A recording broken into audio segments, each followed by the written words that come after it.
चन्दनादिचर्चिताय हारकटकशोभिताय भूरि मङ्गलम्। चारुकुङ्कुमोपेतचन्दनादिचर्चिताय हारकटकशोभिताय भूरि मङ्गलम्।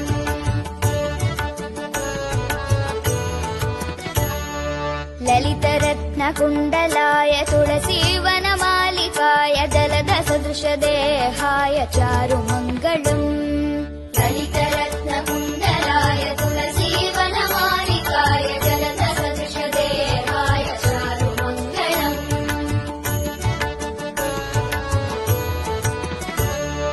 देवकी सुपुत्र